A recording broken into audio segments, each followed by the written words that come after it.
Welcome to the Seventh Eye, where I answer questions that have been sent in to me. So the latest question is, Hi Mary, I would be really interested in what you could share about kriyas, why they happen and what their purpose is. I get a lot of spontaneous sounds and movements, but also get a lot of movement, especially inside the mouth and jaw and tongue. So I'm going to talk about the purpose of kriyas, mudras, and also bandhas, which are body locks, um, and why they happen during Kundalini awakening and some other forms of spiritual awakening.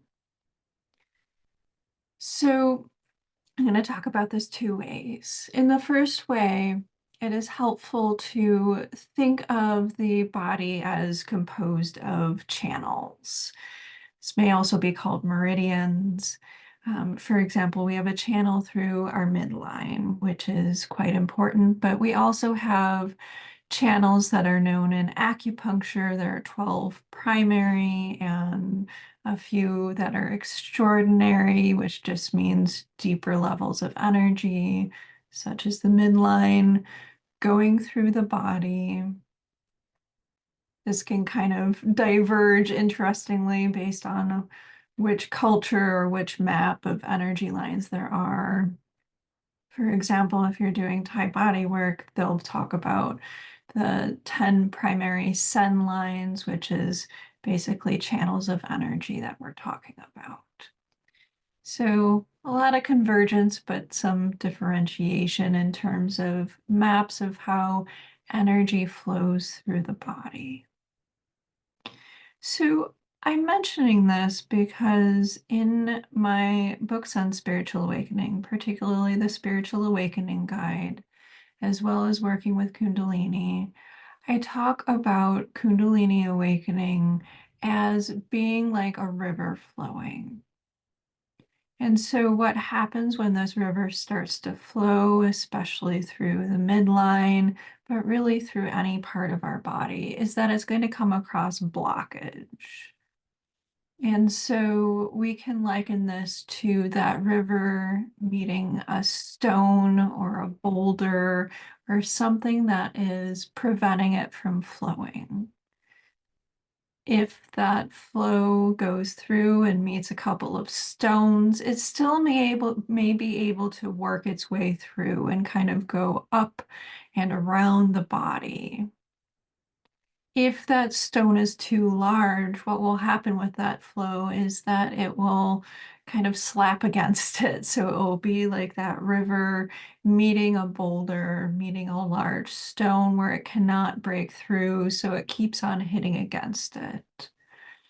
And so people with spiritual awakening, people with Kundalini awakenings will feel this process. They will feel that energetic activation or flow in their body, and then they will typically feel a sense of stuckness or lack of flow, basically where that stone is. So let me take you back to kind of primary school a bit, or elementary school, wherever you're located when you were a young child and learning kind of those word problems for math. For some of us, when Kundalini awakens, it is this ocean or pool of potential energy that is located in our sacrum.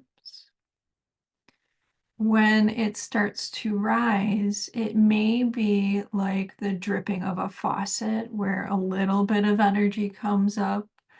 It may be like a very small stream. It may be like a small river. Or for some of us, it may be like a monsoon or an entire burst of a fire, extinguisher or something where an entire flood of energy goes through our bodies.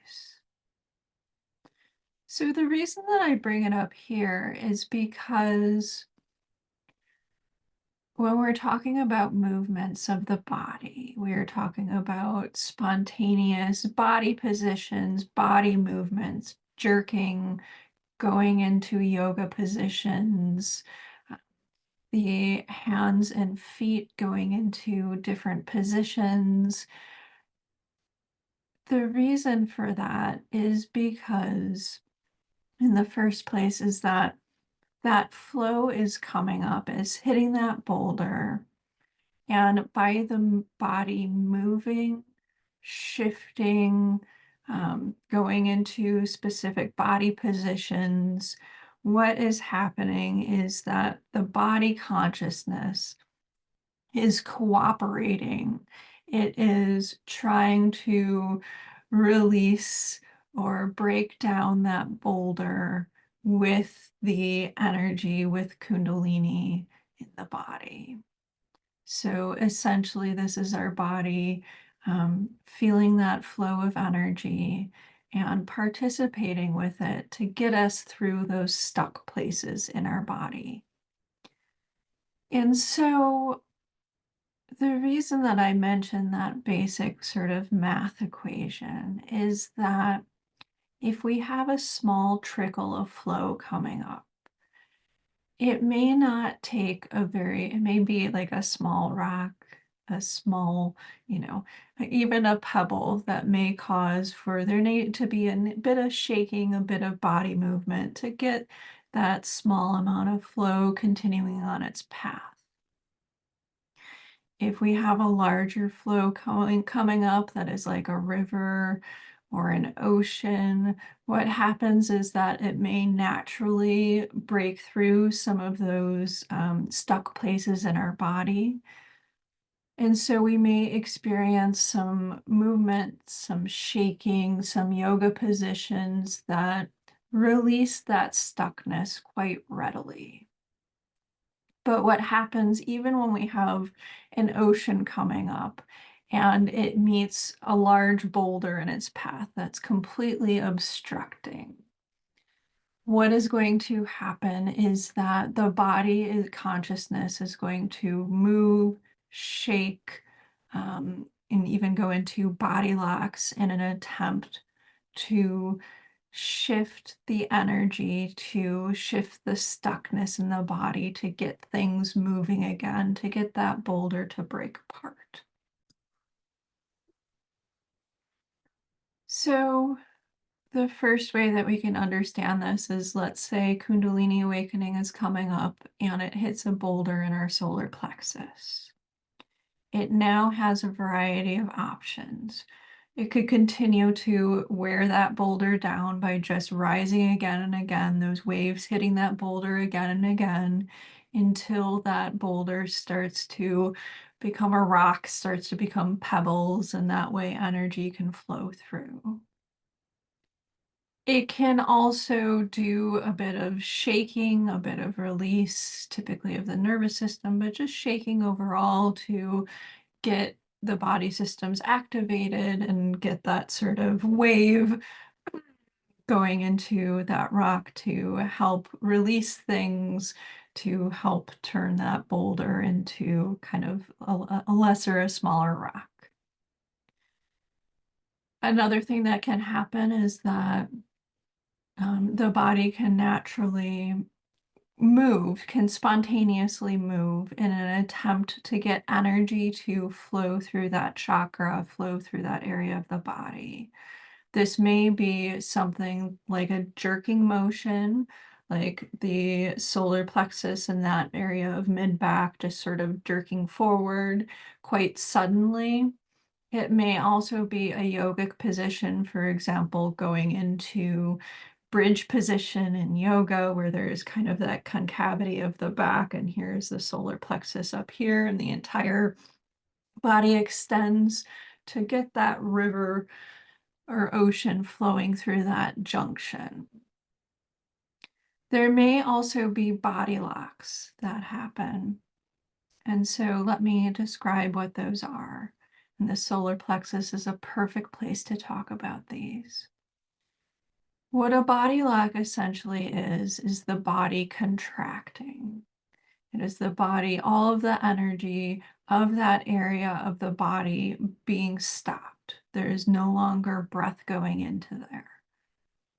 So for people who have this happen spontaneously, it can be quite painful. It is like if we picture this is your back and this is naturally where your solar plexus is, all of a sudden what happens is with that body lock spontaneously, it goes like this. It completely painfully closes off, closes in, breath cannot enter there, and breath is often stopped. Luckily, this typically only happens for a short period of time, 30 seconds, a couple of minutes or so, and then it will release. And so, what is the purpose of this? Because it seemingly is the opposite of, body movement or the body shaking or going into bridge position or jerking to get energy through. When I was taking some of my advanced craniosacral therapy courses, which is a form of light touch body work that works with the nervous system, especially, but also works with emotions in a very embodied way. My teacher, Chaz, at the time, taught me something that was revolutionary to my thinking. And that was he had a client on the table who was quite stuck, quite resistant, um, all of those things, quite stubborn, all of those sort of qualities that we could probably recognize within ourselves. The way that I was taught initially to work with such scenarios was to to question that resistance, to maybe talk to the healed parts of self that, wanted to move forward, could see that being stuck wasn't, a good thing for them. All of that wasn't working for them, all that sort of stuff. That certainly is one way to go. What he did, though, was have her go into her stuckness, to ask her body and for her to heighten that resistance, heighten that stuckness, heighten that stubbornness. And when she was really able to let herself go into that very, very stuck place, to give it permission to heighten, to be even more stuck, real transformation occurred. What happened when she went into that stuckness is that by giving herself permission to feel into, to heighten, to fully experience that stuckness, when she released that tension, when she really let herself feel that stuckness, her body exploded with feeling. The energy of her body was able to flow much, much more than it had previously. And so that this is the same thing that happens with those body locks that I'm talking about. That contraction, that absence of breath into that area spontaneously. What is trying to happen is that that contraction is happening. And so the body can really feel into, experience, heighten that contraction. And so when it releases, that flow is going to heighten. That flow is going to go through the body in much more readily. It will be able to break through some of those blockages because that flow that was a river, it may turn into an ocean. Or there was such a focus on contracting everything into that area of the body, the solar plexus, for example, that all of the energy and resources went into contracting that area, that when it releases, that release stemming from that area will heighten and that boulder will disappear or release substantially.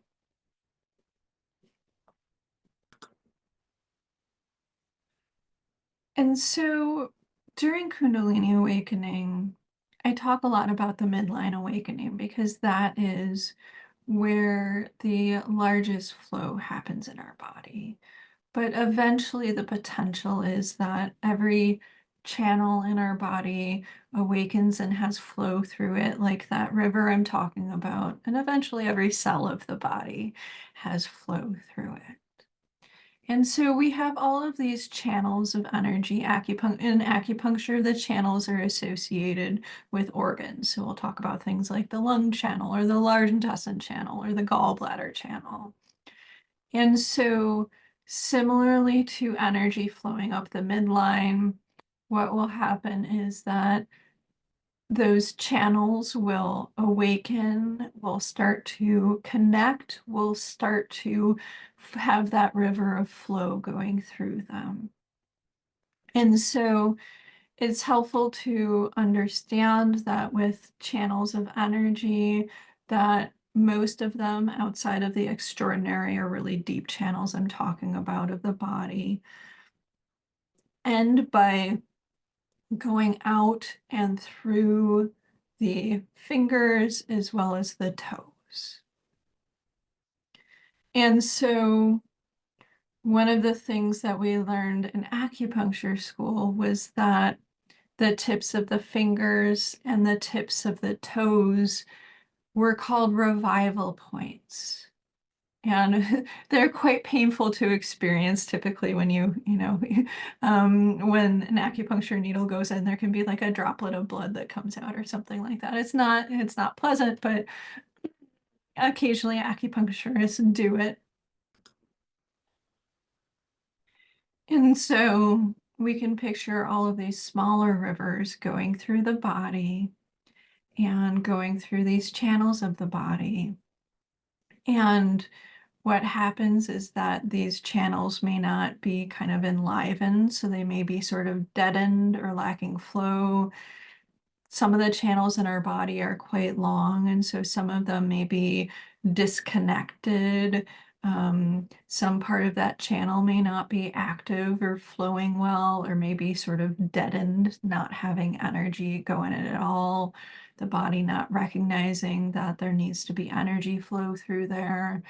And so during spiritual awakening, during Kundalini awakening, there will be those rivers of energy flow going through the channels of the body and seeking to have them be online and have them have good flow going through it.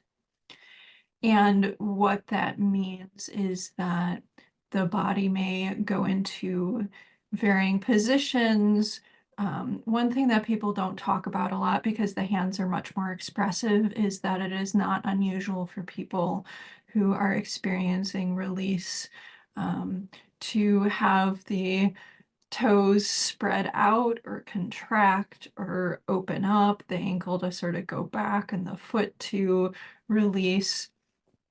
And some people not experiencing spiritual awakening may have experienced this through sexual release, where toes curl or where the foot contracts or something like that, or spontaneous movement through the legs or feet. And that is kind of, in some ways, a similar release to what I'm talking about here, is that if we are talking about the purpose of energy flow, of all of those rivers flowing through our hands, through our feet, is to get them flowing clearly, smoothly, all being online, all being active, and eventually to flow out. So to flow out through the toes, to flow out through the fingers, and especially to flow out through the palms of the hands, as well as through the soles of the feet. An acupuncture point known as kidney 1 is especially important for energy release as well as our connection to the earth. So eventually the possibility of flow through our lower body is through all of the channels going through our legs, front, back, sides, flowing out through the sides of our feet, flowing out through the toes, and flowing out through that kidney 1 point or the sole of the feet. Same thing for hands. It's flowing out through the palms, flowing out through the fingers. I will say that when we are talking about spontaneous movement of the fingers or toes, if we're talking about kriyas and mudras, or some people will go into specific contractures, specific hand positions that are particularly known in yoga communities, yogic communities, except they will be spontaneous. Um, and so the best way that I can describe the purpose of this is that there is a seeking of energy. If we are able to connect certain channels in the body, for example, lung and large intestine, for example, that can make those flows in the body go better, or heart and lung, that is connecting and allowing energy flow through the whole channel. I will say that when we talk about spontaneous body positions and finger positions, body locks, as they are described in things like yoga and martial arts, I find a really good way to think about them is to consider their shamanic or energetic roots. And what I mean by that is that somebody at some point in time was going through a shamanic awakening, was going through a Kundalini awakening, and they were having an experience of ecstasy, in terms of, a shamanic awakening, shamanic sort of channeling, receiving flow of energy through the body. And so their body went into a particular position, or their hands went into a particular position.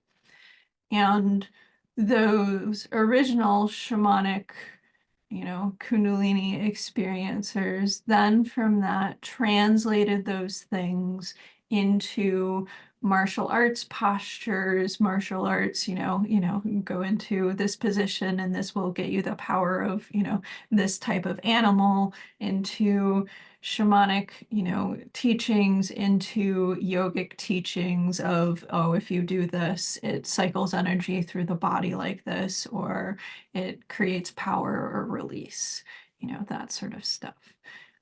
So I find that sort of back-ending things and understanding things like this is that people originally received and experienced this wisdom, and it was eventually translated into routines, into information for people not going through this experience to understand and know about.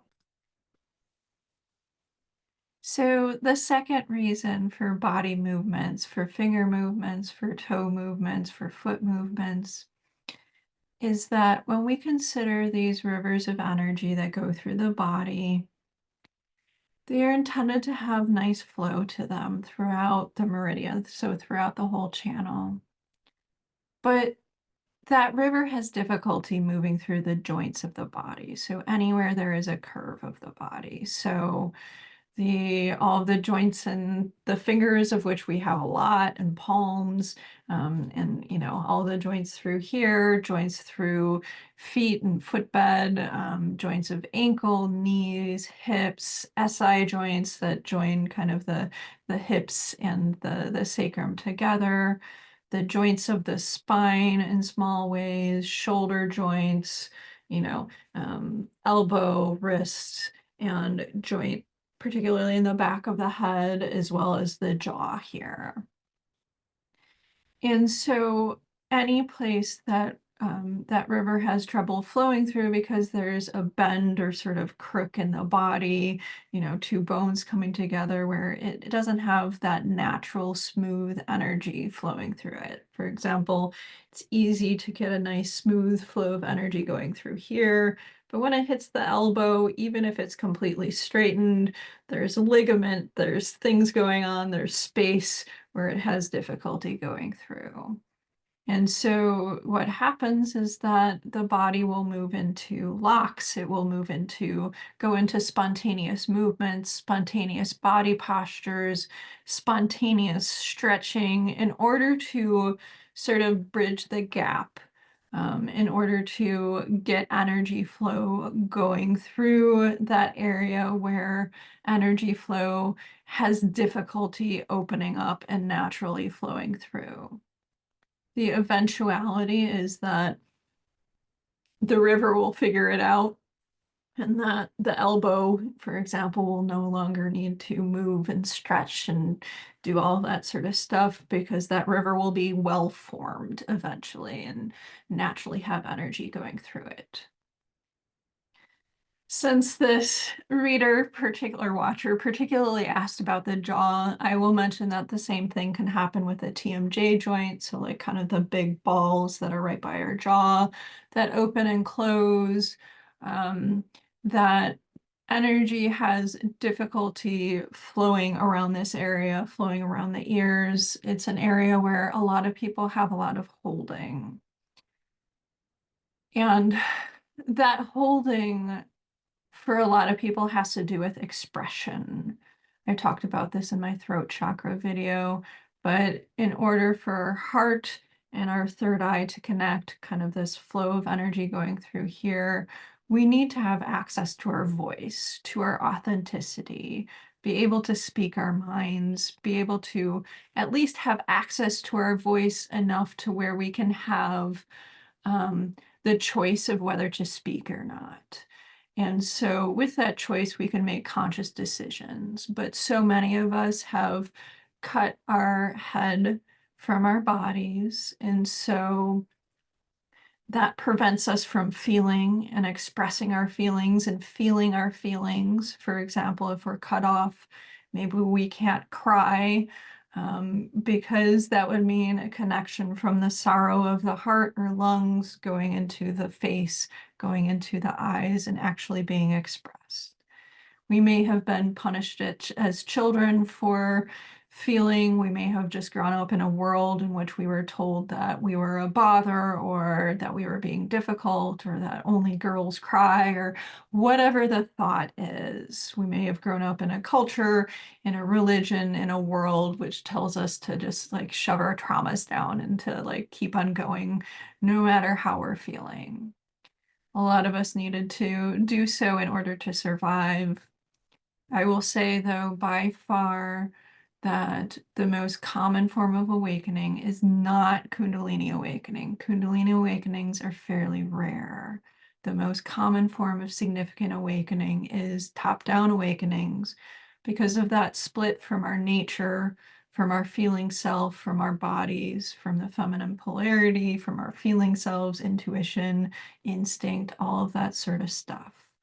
We are just kind of heads in jars, so to speak, a lot of us. And so it is not, people with top-down awakenings will have a lot of energy in the head, and so they tend to have a lot of tension in the head, headaches, TMJ issues, stuff like that. But in Kundalini awakenings, and I will end like with this, is that opening the jaw, the joints there is often quite difficult for people, not only because of expressiveness, expression, connecting the feeling body into the expressive body. So actually being willing to show what we are feeling, through our eyes, through our mouths, through, our expressions. But also because we can consider the hips and the pelvis as well as the TMJ joints to be kind of load-bearing structures for the nervous system. And what that means is that the hips as well for the lower body and the TMJ joints for the upper body hold on to a whole lot of stress and pressure from the nervous system, as well as hold on to a lot of emotional pain, significant emotional pain.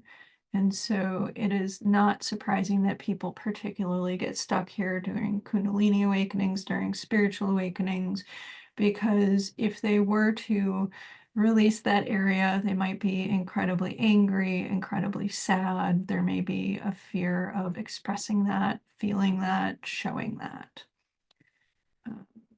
And so I will say that spontaneous vocalizations, tongue movements, those all tend to be to open up the structure, the throat chakra, basically to get that avenue of expression where you can express where you're feeling, where the body and the head can connect with one another instead of being separated. That tends to be why that occurs. The other reason that it can occur is that we do hold a lot of energy in our tongue as well. And the mouth You can look at my throat chakra and my third eye chakra videos on this, but the mouth is an area where there is not easy energetic flow. We have this opening, and so the tongue often is trying to get that flow through the midline, going up and going into flowing through the midline into the third eye. And so the tongue needs to figure out how to bridge that gap so there can be a flow of energy going through there. So I hope that that helps and you learned something. If you have a question, feel free to drop it below and I will consider it for a future seventh eye.